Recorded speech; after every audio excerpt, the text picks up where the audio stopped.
The Adventures of Huckleberry Finn, Chapter 16. We slept most all day and started out night a little ways behind a monstrous long raft that was as long going by as a procession. She had 4 long sweeps at each end, so we judged she carried as many as 30 men likely. She had 5 big wigwams aboard, wide apart, and an open campfire in the middle, and a tall flagpole at each end.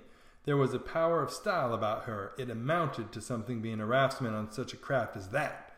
We went drifting down into a big bend, and the night clouded up and got hot. The river was very wide and was walled with solid timber on both sides. You couldn't see a break in it hardly ever, or a light. We talked about Cairo and wondered whether we would know it when we got to it. I said likely we wouldn't, because I'd heard say there weren't but about a dozen houses there, and if they didn't happen to have them lit up, how was we going to know we was passing a town? Jim said if the 2 big rivers joined together there, that would show. But I said we might think we was passing the foot of an island and coming to the same old river again. That disturbed Jim and me too, so the question was what to do. I said paddle ashore the first time a light showed and tell them Pap was behind, coming along with a trading scow, and was a green hand at the business and wanted to know how far it was to Cairo. Jim thought it was a good idea, so he took a smoke on it and waited. There weren't nothing to do now but look out sharp for the town and not pass it without seeing it. He said he'd be mighty sure to see it because he'd be a free man the minute he'd seen it, but if he missed it, he'd be in a slave country again and no more show for freedom. Every little while he jumps and says, "There she is!" But I weren't. It was jack-o'-lanterns or lightning bugs, so he sat down again and went to watching same as before. Jim said it made him all over trembly and feverish to be so close to freedom. Well, I can tell you it made me all over trembly and feverish too to hear him, because I begun to get it through my head that he was most free, and who was to blame for it? Why, me. I couldn't get that out of my conscience, no how nor no way. It got to troubling me so I couldn't rest. I couldn't stay still in one place. It had never come home to me before what this thing was that I was doing, but now it did, and it stayed with me and scorched me more and more. I tried to make out to myself that I weren't to blame because I didn't run Jim off from his rightful owner, but it warn't no use. Conscience up and says every time, but you knowed he was running for his freedom, and you could have paddled ashore and told somebody. That was so.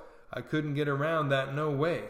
That was where it pinched. Conscience says to me, "What had poor Miss Watson done to you that you could see her nigger go off right under your eyes and never say one single word? What did that poor old woman do to you that you could treat her so mean? Why, she tried to learn you your book, she tried to learn you your manners, she tried to be good to you every way she knowed how. That's what she done." I got to feeling so mean and so miserable, I most wish I was dead.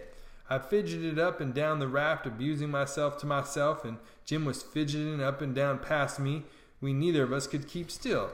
Every time he danced around and says, "Does Cairo?" it went through me like a shot, and I thought if it was Cairo, I reckon I would die of miserableness. Jim talked out loud all the while I was talking to myself. He was saying how the first thing he would do when he got to a free state, he would go to saving up money and never spend a single cent, and when he got enough, he would buy his wife, which was owned on a farm close to where Miss Watson lived, and then they would both work to buy the 2 children, and if their master wouldn't sell them, they'd get an abolitionist to go and steal them. It most froze me to hear such talk. He would never dare to talk such talk in his life before. Just see what a difference it made in him the minute he judged he was about free.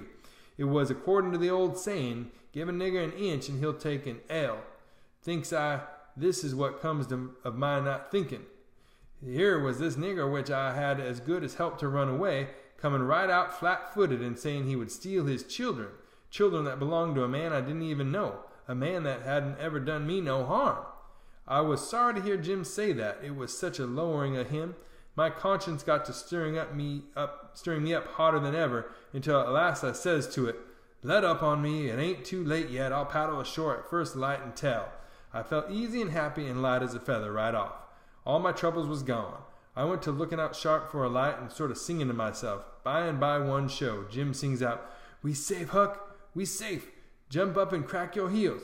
That's the good old Cairo at last, I just know it is." I says, "I'll take the canoe and go and see, Jim. It mightn't be, you know." He jumped and got the canoe ready and put his old coat in the bottom for me to set on and give me the paddle, And as I shoved off, he says, "Pretty soon I'll be a-shouting for joy, and I'll say it's all on accounts of old Huck. I was a free man and I could never been free if it hadn't been for Huck. Huck done it. Jim won't ever forget you, Huck. You's the best friend Jim's ever had, and you's the only friend old Jim's got now." I was paddling off, all in a sweat to tell on him, but when he says this, it seemed to kind of take the tuck out of all of me. I went along slow then, and I weren't right down certain whether I was glad I'd started or whether I weren't. When I was 50 yards off, Jim says, "There you goes, the old true Huck, the only white gentleman that ever kept his promise to old Jim." Well, I just felt sick. But I says, "I got to do it. I can't get out of it." Right then along comes a skiff with 2 men in it with guns, and they stopped and I stopped. One of them says, "What's that yonder?" "A piece of raft," I says. "Do you belong on it?" "Yes, sir." "Any men on it?" "Only one, sir." "Well, there's 5 niggers run off tonight up yonder above the head of the bend. Is your man white or black?"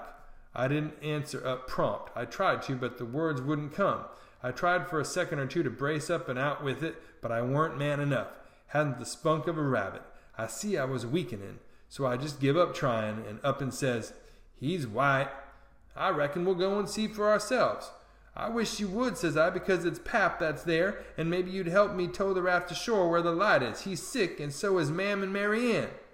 "Oh, the devil, we're in a hurry, boy, but I suppose we've got to. Come buckle to your paddle, and let's get along." I buckled to my paddle, and they laid to their oars. When we made a stroke or two, I says, "Pap will be mighty much obleeged to you, I can tell you. Everybody goes away when I want them to help me tow the raft ashore, and I can't do it by myself." "Well, that's infernal mean. Odd, too. Say, boy, what's the matter with your father?" "Why, it's well, it ain't nothing much." They stopped pulling. It weren't but a mighty little ways to the raft now. One says, "Boy, that's a lie. What is the matter with your Pap? Answer up square now, and it'll be better for you." "I will, sir. I will, honest. But don't leave us, please. It's the... Gentlemen, if you'll only pull ahead and let me heave you the headline, you won't have to come near the raft. Please do." "Set her back, John, set her back," says one. They backed water. "Keep away, boy. Keep to leeward." "Confound it, I just expect the wind has blowed it to us. Your Pap's got the smallpox, and you know it precious well. Why don't you come out and say so? Do you want to spread it all over?" "Well," says I, a-blubbering, "I've told everything before, and they just went away and left us." "Poor devil, there's something in that. We are right down sorry for you, but well, hang it, we don't want the smallpox, you see. Look here, I'll tell you what to do. Don't you try to land by yourself, or you'll smash everything to pieces. You float along down about 20 miles, and you'll come to a town on the left-hand side of the river. It'll be long after sunup then, and when you ask for help, you tell them your folks are all down with chills and fever. Don't be a fool again, and let people guess what the matter. Now, we're trying to do you a kindness, so you just put 20 miles between us, that's a good boy. It wouldn't do any good to land yonder where the light is. It's only a wood yard. Say, I reckon your father's poor, and I'm bound to say he's in pretty hard luck. Here, I'll put a $20 gold piece on this board, and you get it when it floats by. I feel mighty mean to leave you, but my kingdom, it won't do to fool with smallpox. Don't you see?" "Hold on, Parker," says the man. "Here's a 20 to put on the board for me. Goodbye, boy. You do as Mr. Parker told you, and you'll be all right." "That's so, my boy. Goodbye and goodbye. If you see any runaway niggers, you get help and nab them, and you can make some money by it." "Goodbye, sir," says I. "I won't let no runaway niggers get by me if I can help it." They went off, and I got aboard the raft feeling bad and low, because I knowed very well I'd done wrong, and I see it weren't no use for me to try to learn to do right. A body that don't get started right when he's little ain't got no show.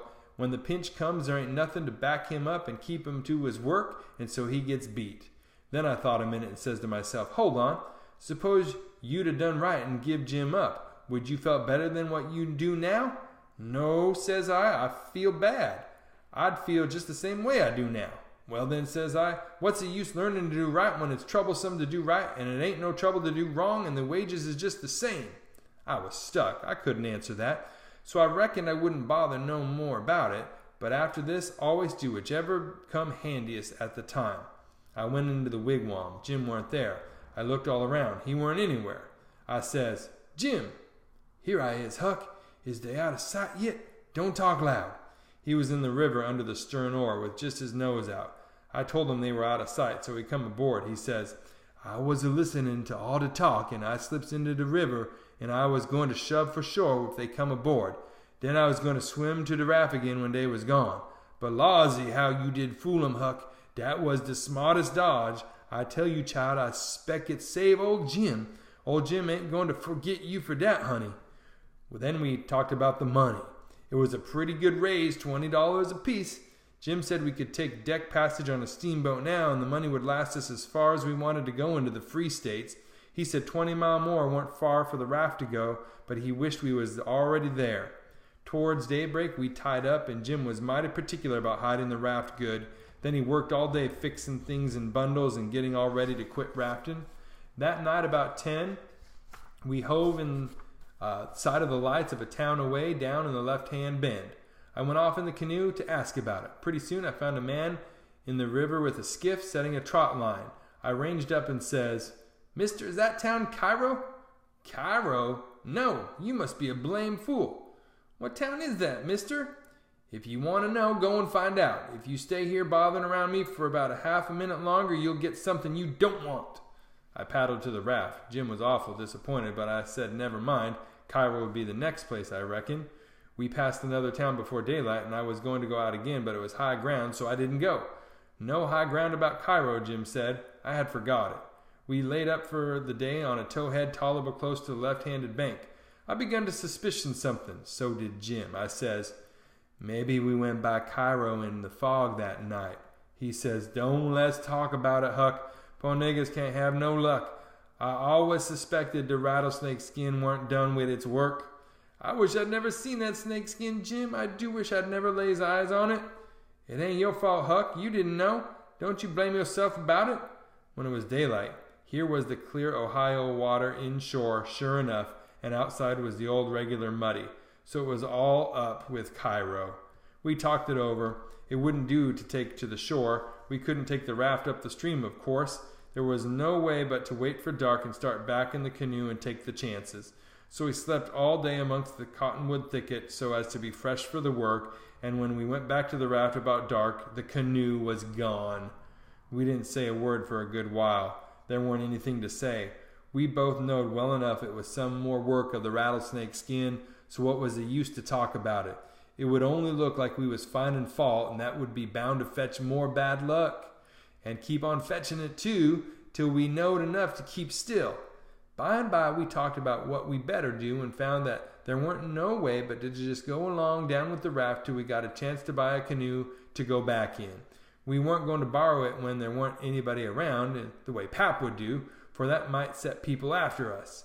So we shoved out after the dark on the raft. Anybody that don't believe yet that it's foolishness to handle a snake skin after all that snake skin done for us will believe it now if they read on and see what more it done for us. The place to buy canoes is off of rafts laying up at shore. But we didn't see no rafts laying up, so we went along during 3 hours and more. Well, the next night got gray and rather thick, which is the next meanest thing to fog. You can't tell the shape of the river, and you can't see no distance. It got to be very late and still, and then along comes a steamboat up the river. We lit the lantern and judged she would see it. Upstream boats didn't generally come close to us. They'd go out and follow the bars and hunt for easy water under the reefs. But nights like this, they bull right up the channel against the whole river. We could hear her pounding along, and we didn't see her good till she was close. She aimed right for us. Often they do that and try to see how close it can come without touching. Sometimes the wheel bites off a sweep, and then the pilot sticks his head out and laughs and thinks he's mighty smart. Well, here she comes, and we said she was going to try and shave us, but she didn't seem to be shearing off a bit. She was a big one, and she was coming in a hurry too, looking like a black cloud with rows of glowworms all around it. But all of a sudden she bulged out big and scary, with a long row of wide-open furnace doors shining like red-hot teeth, and her monstrous bows and guards hanging right over us. There was a yell at us and a jingling of bells to stop engines, a powwow of cussing and whistling of steam, and as Jim went overboard on one side and I on the other, she come smashing straight through the raft. I dived, and I aimed to find the bottom too, for a 30-foot wheel got to go over me, and I wanted to have plenty of room. I would always stay underwater a minute. This time I reckon I stayed under a minute and a half. Then I bounced for the top in a hurry, for I was nearly busting. I popped out my armpits and blowed the water out my nose and puffed up a bit. Of course, there was a booming current, and of course that boat started her engines again, taking 10 seconds after she stopped them, for they never cared much for raftsmen. So now she was churning up along the river, out of sight in the thick weather, though I could hear her. I sung out for Jim about a dozen times, but I didn't get any answer. So I grabbed a plank that touched me while I was treading water and struck out for shore, shoving it ahead of me. But I made out to see that the drift of the current was towards the left-hand shore, which meant that I was in a crossing. So I changed off and went that way. It was one of these long, slanting 2-mile crossings, so I was a good long time in getting over. I made a safe landing and clumb up the bank. I couldn't see but a little ways, but I went poking along over rough ground for a quarter of a mile or more, and then I run across a big old-fashioned double-log house before I noticed it. I was going to rush by and get away, but a lot of dogs jumped out and went to howling and barking at me, and I knowed better than to move another peg.